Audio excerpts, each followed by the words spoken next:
جن ایام سے ہمارا گزر ہو رہا ہے وہ ذوالقعدہ کے آخری ایام یعنی آج 27 تاریخ ہے۔ اگر 29 کو چاند نظر آتا ہے یعنی کل 28 ہوگی اور اتوار 29، اگر چاند نظر آ جائے تو پیر سے جو ہے ذوالحجہ کی پہلی تاریخ رہے گی۔ اگر چاند نظر نہ آئے تو بروز منگل سے جو ہے ذوالحجہ کی پہلی تاریخ جو ہے رہے گی۔ اللہ تبارک و تعالی نے کچھ مواقع انسان کو، ایک مسلمان کو عطا کیے، جس میں ایک مسلمان تھوڑا سا عمل کر کے اللہ کا قرب، اللہ کی نزدیکی، اللہ کا پسندیدہ بندہ بن سکتا ہے۔ تھوڑے سے وقت میں بہت سی نیکیاں وہ اپنے نام اعمال میں جمع کر سکتا ہے۔ ایک مسلمان قرآن مجید کی آیات پر غور و فکر کرتا ہے۔ اللہ تبارک و تعالی نے فرمایا وَمَا خَلَقْتُ الْجِنَّ وَالْإِنسَ إِلَّا لِيَعْبُدُونَ، میں نے جنوں اور انسانوں کو اپنی عبادت کے لیے پیدا کیا ہے۔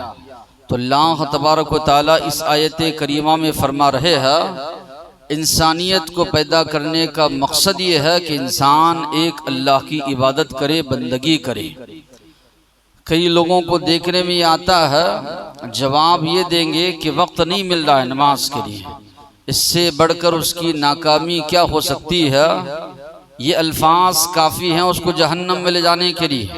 جس مقصد کے لیے اللہ تبارک و تعالیٰ نے پیدا کیا ہے اسی کے لیے اس کے پاس وقت نہ ہو یا اسی کے لیے وقت نکال نہ پائے، اس سے بڑھ کر افسوس انسان کی زندگی میں اور کیا ہو سکتا ہے؟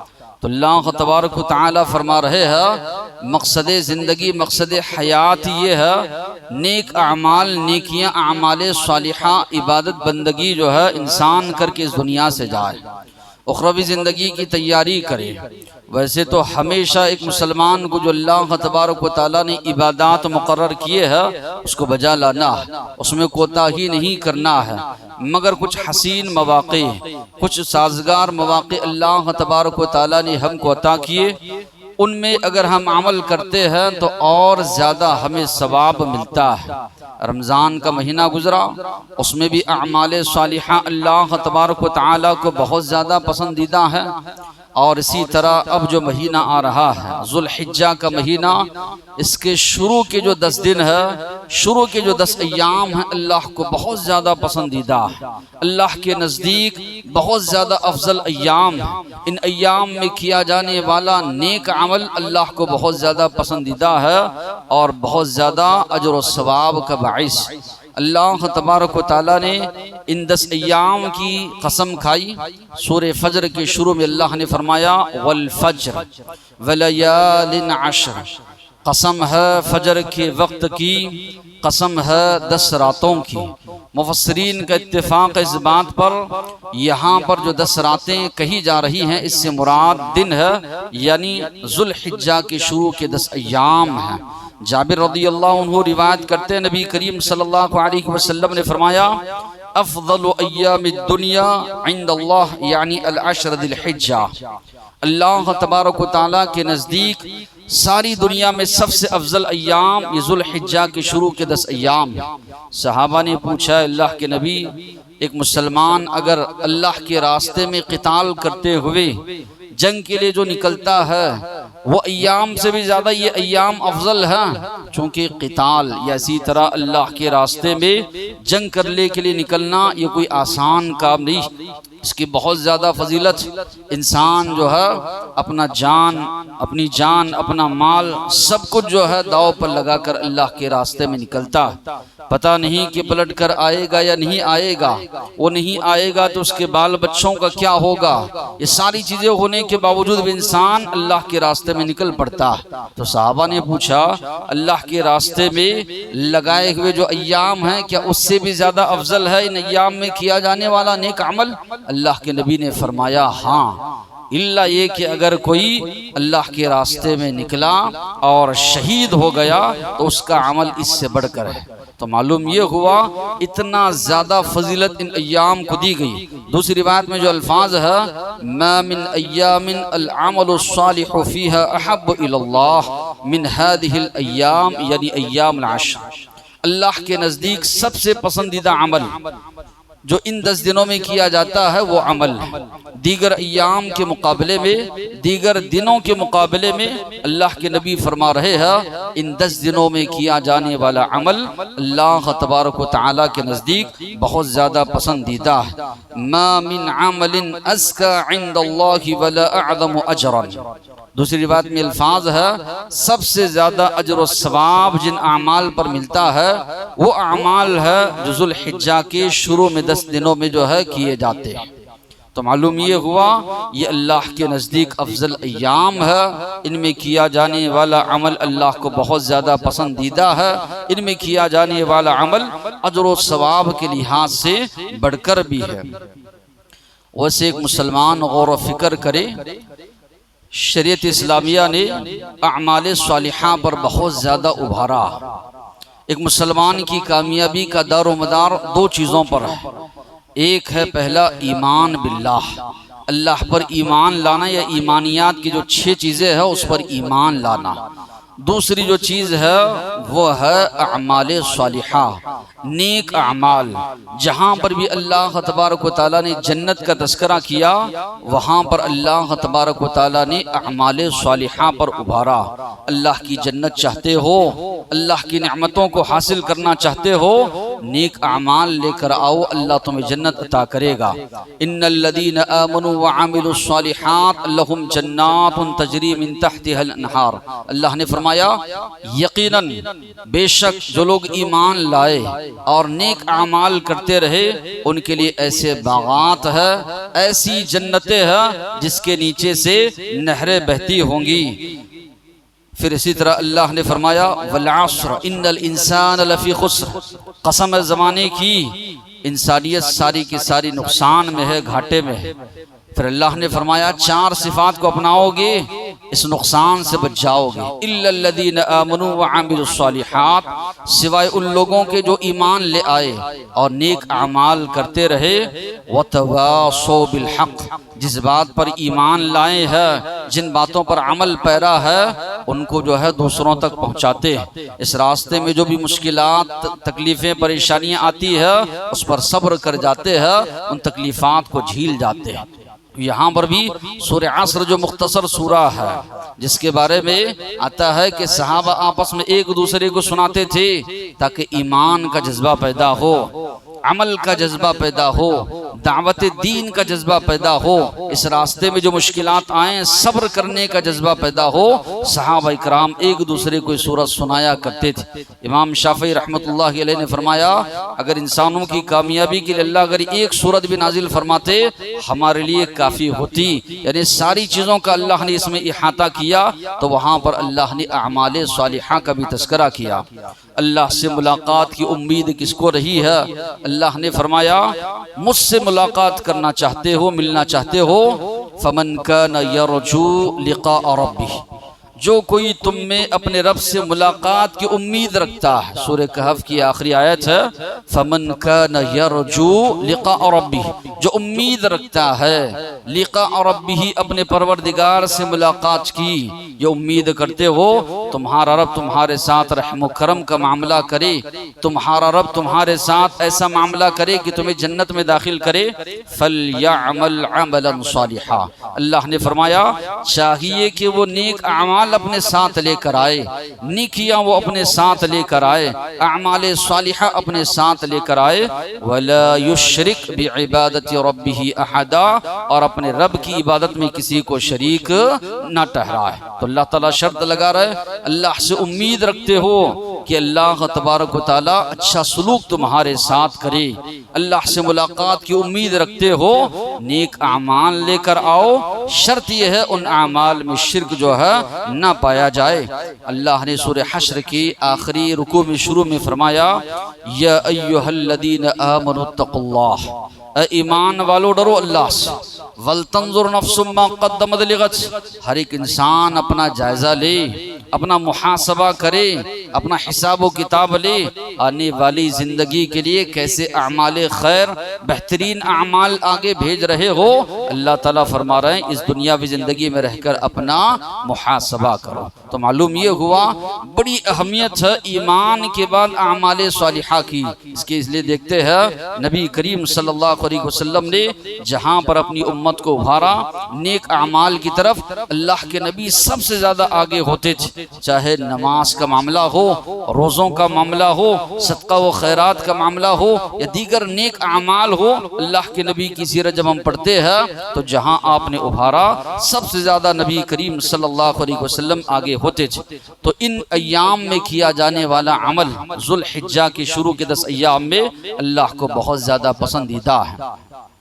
ان ایام کو اتنا جو افضل قرار دیا گیا ہے، اس لیے ابن حجر عسقلانی رحمۃ اللہ علیہ فرماتے ہیں کہ والذی یظہر ان السبب، کہ سبب جو معلوم ہوتا ہے اہم عبادتیں ان ایام میں جمع ہو جاتی ہیں، اور سب سے اہم جو عبادت ہے جو انہی ایام میں کی جاتی ہے دوسرے ایام میں نہیں کی جاتی، وہ ہے حج۔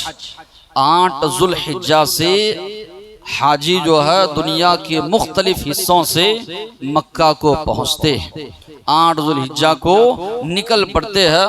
8 ذو الحجہ سے لے کر 13 ذو الحجہ تک جو یہ حج کے ایام ہوتے ہیں، اس کے نہ پہلے آپ انجام دے سکتے ہیں، بعد میں نہ یہ انجام دے سکتے ہیں۔ انہی 6 دنوں میں جو ہے حج جو ہے ادا کیا جاتا ہے، جو کہ اسلام کے 5 ارکان میں سے ایک رکن ہے۔ صاحب حیثیت پر اللہ تبارک و تعالیٰ نے اس کو فرض قرار دیا ہے۔ ابراہیم علیہ السلام نے جب دوبارہ کعبۃ اللہ کی تعمیر کی، وَأَذِّن فِي النَّاسِ بِالْحَجِّ، اللہ نے فرمایا اعلان آپ کیجئے۔ تو کعبۃ اللہ میں کھڑے ہو کر ابراہیم علیہ السلام نے اعلان کیا، وہ صدا اللہ نے دنیا کے کونے کونے تک ان کی صدا کو پہنچائی۔ اور ہم دیکھتے ہیں ہر مسلمان کی یہ خواہش ہوتی ہے کعبۃ اللہ کو جائے، حج کرے، اور نیت ہونی چاہیے۔ اسباب وسائل پیدا کرنے والا جو ہے اللہ ہے، تو ہر جانب سے ہر سمت سے لوگ وہاں پر جو ہے پہنچتے ہیں۔ تو یہ جو عبادت ہے حج کی عبادت، جو مالی عبادت بھی ہے بدنی عبادت بھی ہے، انہی ایام میں انجام دی جاتی ہے۔ پھر اسی طرح عید الاضحیٰ کا جو دن ہے وہ بھی انہی ایام میں آتا ہے۔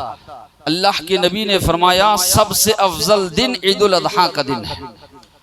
سلف صالحین جو ہے یہ شروع کے 10 ایام اور اسی طرح رمضان کے آخری عشرے کی بڑا جو اہتمام کرتے تھے عبادات کے معاملے میں۔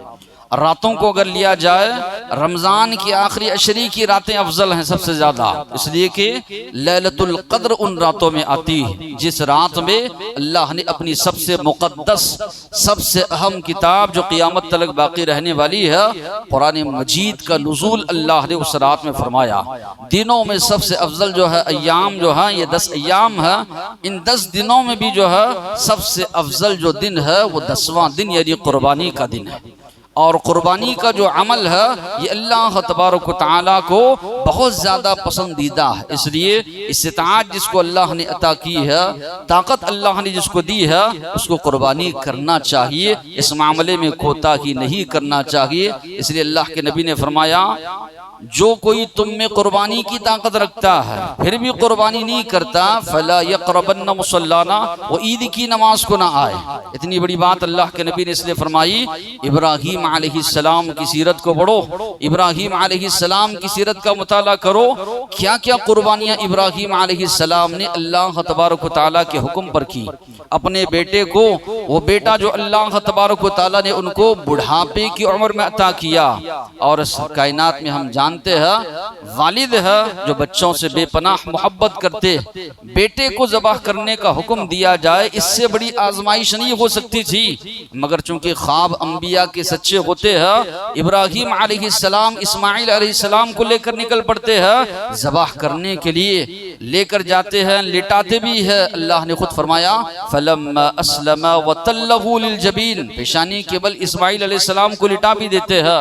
اللہ تبارک و تعالیٰ تب اعلان آواز دیتے ہیں قد صدقت الرؤیا، آپ نے خواب سچ کر بتایا، تو یہ افضل جو دن ہے 10واں دن، جس دن جو ہے قربانی جو ہے کی جاتی ہے۔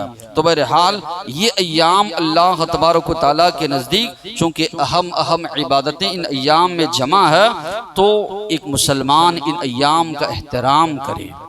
سلف کہتے ہیں یا کئی علماء نے لکھا ہے، رمضان جیسے آتا ہے، جو ہلچل عمل کے معاملے میں مسلمانوں میں نظر آتی ہے، جو پھرتلی یا جسی طرح جو جذبہ عمل کا جو نظر آتا ہے مسلمانوں میں، ذوالحجہ کے ایام شروع ہوتے ہیں تو وہ جذبہ دیکھنے میں نہیں آتا، جبکہ اتفاقی طور پر متفقہ طور پر علماء کہتے ہیں رمضان سے زیادہ افضل، جو حدیث میں جو الفاظ ہیں اس سے زیادہ افضل اس کو قرار دیا گیا، لیکن اس کے باوجود بھی وہ پھرتلی، وہ جذبہ عمل کا لوگوں کے اندر نظر نہیں آتا جو رمضان کے اندر ہم کو دیکھنے میں آتا ہے۔ تو کیا وہ اعمال ہے، مستحب اعمال، افضل اعمال جو ان ایام میں انجام دیے جائیں؟ ایک مناسک حج و عمرہ کی ادائیگی۔ اللہ کے نبی نے فرمایا العمرۃ الی العمرہ کفارۃ لما بینہما، ایک عمرے سے لے کر دوسرا عمرہ ایک مسلمان جو انجام دیتا ہے، درمیان میں جو صغیرہ گناہ ہوتے ہیں اللہ کے نبی نے فرمایا اس عمرہ کرنے کی وجہ سے اللہ تمہارے گناہوں کو معاف کر دیتے۔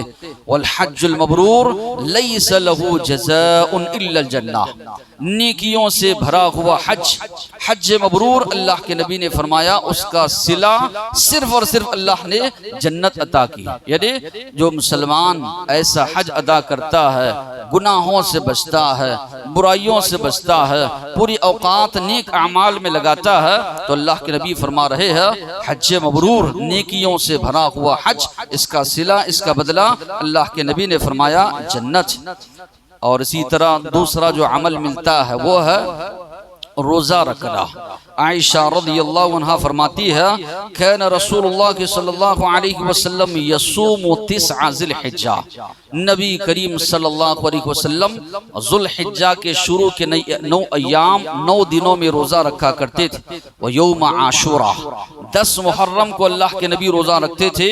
وثلاثۃ ایام من کل شہر، ہر مہینے کے 3 دن یعنی ایام 20 جس کو کہا جاتا ہے، 13، 14، 15 تاریخ۔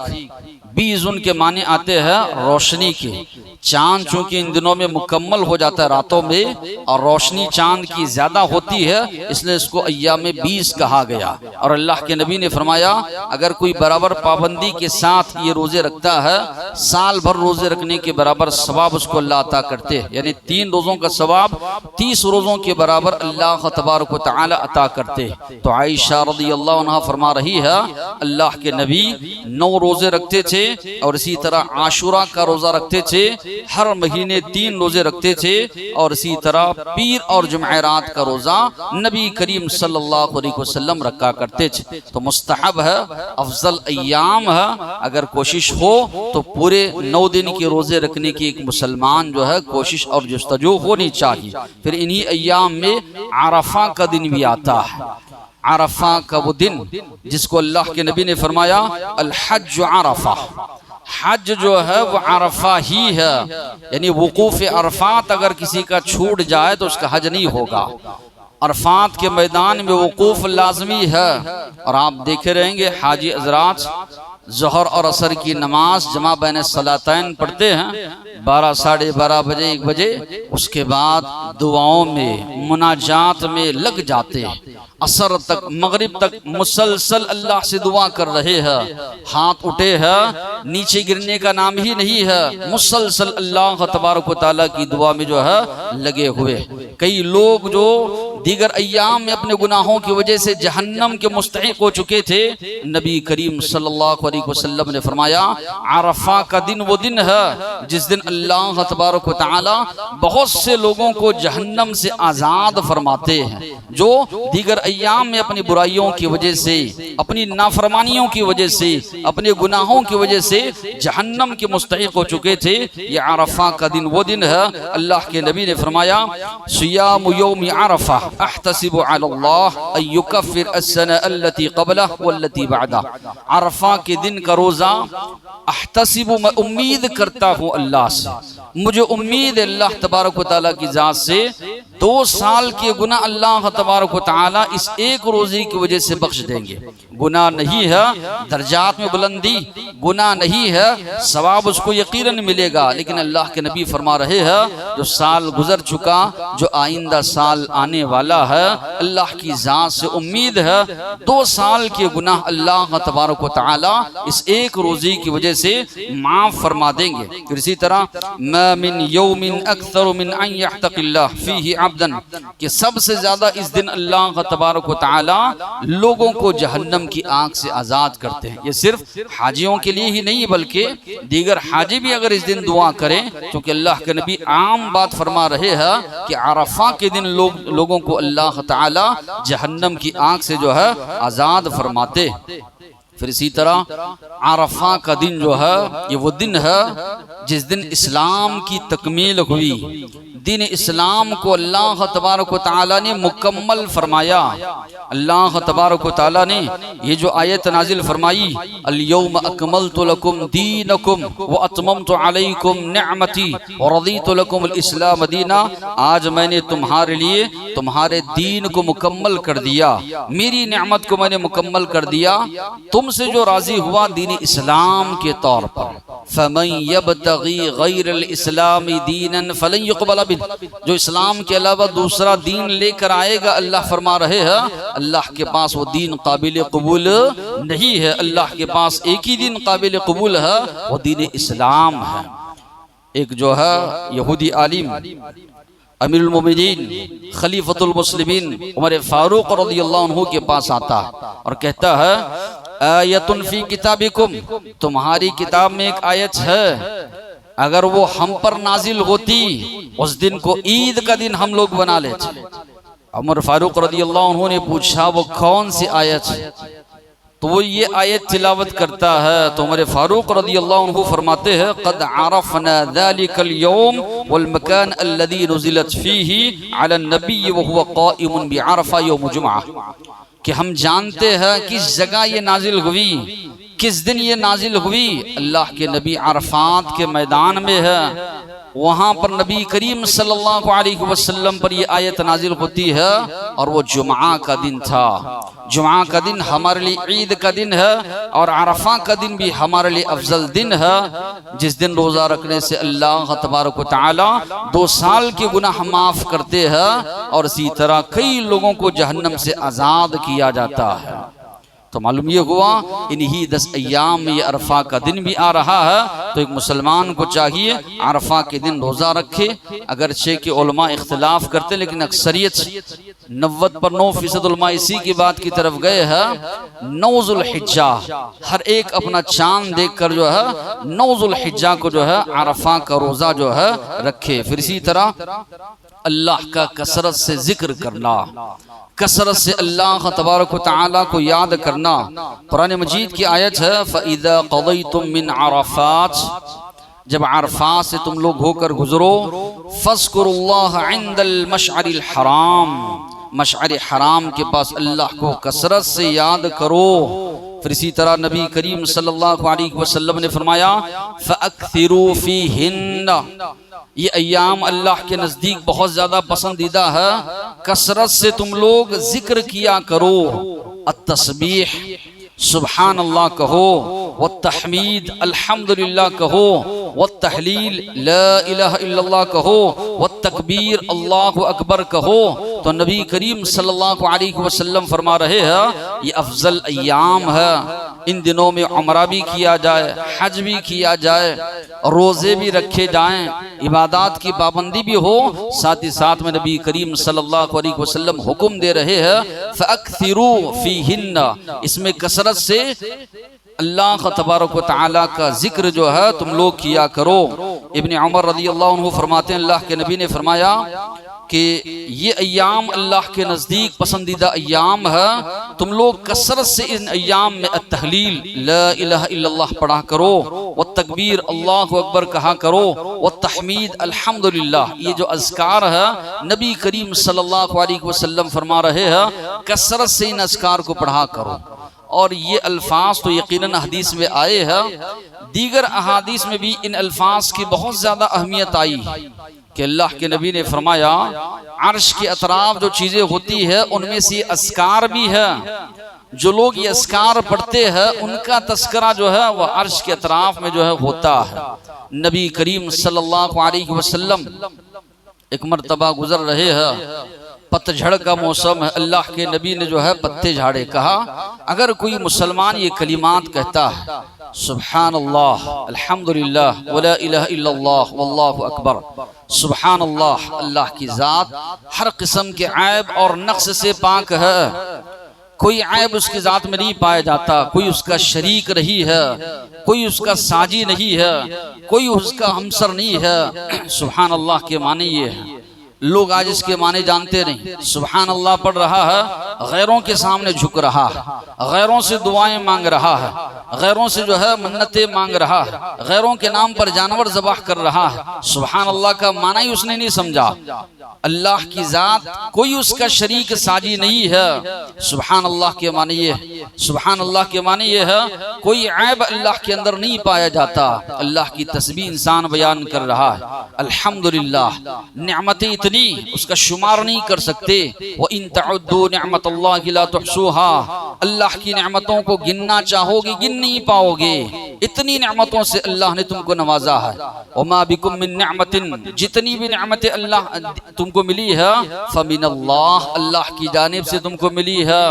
اللہ کے نبی نے فرمایا اللہ کو یہ بات پسندیدہ ہے، بندہ کھائے تو اس کی تعریف کرے، بندہ پیے تو اس کی تعریف کرے۔ جب اللہ کو یہ زیادہ پسندیدہ ہے اور ان ایام میں اور زیادہ پسندیدہ ہے تو کثرت سے ایک مسلمان الحمدللہ جو ہے کہا کرے۔ تسبیح والتحمید والتحلیل، لا الہ الا اللہ، اللہ کے سوا کوئی معبود نہیں، اللہ اکیلا معبود برحق ہے۔ اللہ کے نبی نے فرمایا اگر ساتوں آسمان اور زمین ایک پلڑے میں رکھے جائیں، لا الہ الا اللہ یہ جو کلمہ ہے ایک پلڑے میں رکھا جائے، یہ پلڑا بھاری ہو جائے گا، وزنی ہو جائے گا۔ ساتوں آسمان اور زمین جس پلڑے میں ہے، اللہ کے نبی نے فرمایا وہ پلڑا ہلکا ہو جائے گا۔ اللہ کی توحید کے مقابلے میں کوئی چیز اس کائنات میں بھاری نہیں ہو سکتی۔ اللہ کے نبی نے فرمایا یہ کلمات سبحان اللہ الحمدللہ یہ میزان کو بھر دیں گے۔ تملأ ما بین السماء والارض، آسمان اور زمین کے درمیان جتنی خلا ہے، اللہ کے نبی نے فرمایا اس خلا کو یہ کلمات پورے کر دیں گے، پر کر دیں گے۔ اتنے بہترین یہ کلمات نبی کریم صلی اللہ علیہ وسلم نے فرمایا۔ اور عرفہ کے دن جو دعا سکھائی گئی، اللہ کے نبی نے فرمایا میں بھی وہ کلمات کہتا ہوں، مجھ سے پہلے کے انبیاء نے بھی وہ کلمات کہے ہیں، لا الہ الا اللہ وحدہ لا شریک لہ، لہ الملک ولہ الحمد وہو علی کل شیء قدیر۔ ایک ایک لفظ سے اللہ تبارک و تعالیٰ کی توحید ٹپک رہی ہے۔ عرفہ کا دن وہ دن ہے، علامہ البانی نے اس روایت کو صحیح قرار دیا ہے، سارے لوگوں کو اللہ تبارک و تعالیٰ نے آدم علیہ السلام کی پیٹھ سے نکالا۔ عہد الست جس کو کہا جاتا ہے، اللہ نے جمع کیا اور پوچھا الست بربکم، کیا میں تمہارا رب نہیں ہوں، کیا میں تمہارا پروردگار نہیں ہوں؟ اپنی توحید کا اقرار اللہ تبارک و تعالیٰ نے سارے انسانوں سے لیا، سب نے کہا بلا کیوں نہیں، یقیناً اے اللہ تو ہمارا رب ہے، ہمارا پروردگار ہے۔ تو عرفہ کے دن یہ اقرار لیا گیا، اس لیے عرفہ کے دن کثرت سے وہ الفاظ کہنے کے لیے کہے گئے، لا الہ الا اللہ وحدہ لا شریک لہ، لہ الملک ولہ الحمد وہو علی کل شیء قدیر۔ اور ان ایام میں بھی اللہ کے نبی نے فرمایا التحلیل، لا الہ الا اللہ جو ہے کثرت سے تم لوگ جو ہے پڑھا کرو۔ اللہ اکبر، اللہ سب سے بڑا ہے، اس سے بڑھ کر کوئی ذات ہو نہیں سکتی۔ تکبیر بھی کثرت سے اللہ کے نبی نے پڑھنے کا حکم دیا گیا۔ پھر اللہ کے نبی نے فرمایا احب الکلام الی اللہ اربع، اللہ کے نزدیک یہ 4 کلمات بہت زیادہ پسندیدہ، اور انہی 4 کلمات کا تذکرہ کیا گیا۔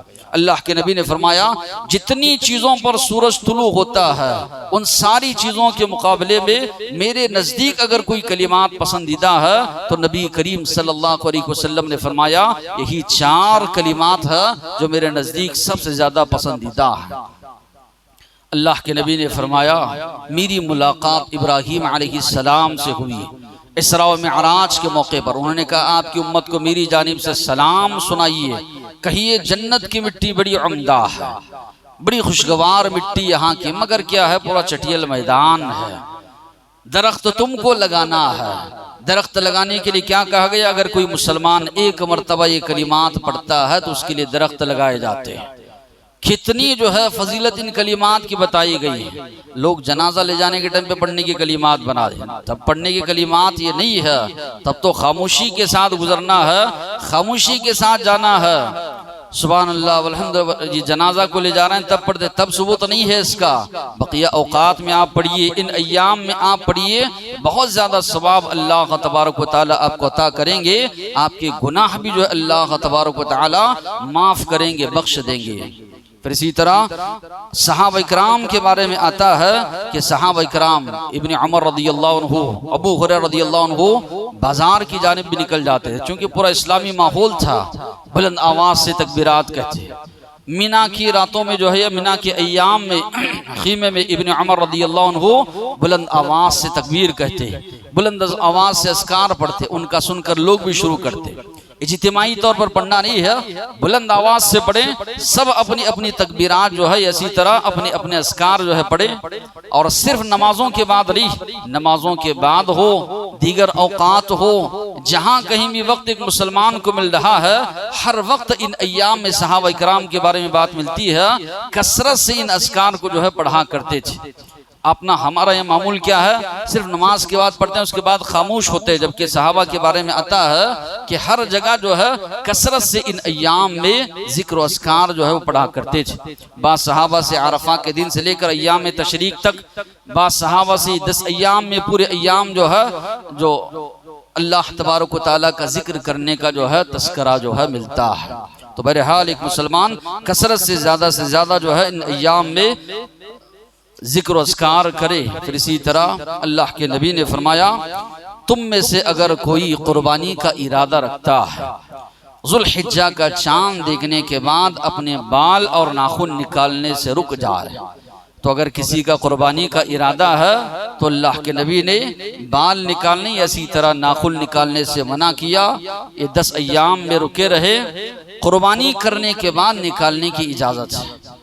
اگر کسی کے پاس استطاعت نہیں ہے، طاقت نہیں ہے قربانی کی، وہ اس نیت سے کہ میں عید الاضحیٰ کے دن ان بال اور ناخن کو نکالوں گا، تو اللہ کی ذات سے امید ہے اس کو اللہ تبارک و تعالیٰ قربانی کا ثواب جو ہے عطا کرے۔ جس کے پاس استطاعت نہیں، عام طور پر لوگ یہ سمجھتے ہیں کہ عید کے دن جا کر جو ہے پورے بال منڈوانا ہے، ایسا کوئی تذکرہ نہیں، بس ان ایام میں رکنے کا حکم دیا گیا ہے۔ اس کے بعد آپ نکالیے نہ نکالیے کوئی حرج نہیں ہے، البتہ اس شخص کے لیے جس کے پاس استطاعت نہیں ہے قربانی دینے کی، وہ اس نیت ارادے سے ناخن بھی چھوڑتا ہے، بال بھی چھوڑتا ہے، اور عید کے دن عید کی نماز پڑھنے کے بعد نکالتا ہے، اس کے لیے نبی کریم صلی اللہ علیہ وسلم نے فرمایا یہ سب کے لیے نہیں، سب کے لیے یہ حکم ہے جو لوگ قربانی کرنے کا ارادہ رکھتے ہیں۔ اللہ کے نبی نے فرمایا کہ من اراد ان یضحی، جو کوئی تم میں سے قربانی کرنے کا ارادہ کرتا ہے اور ذوالحجہ کا چاند وہ دیکھتا ہے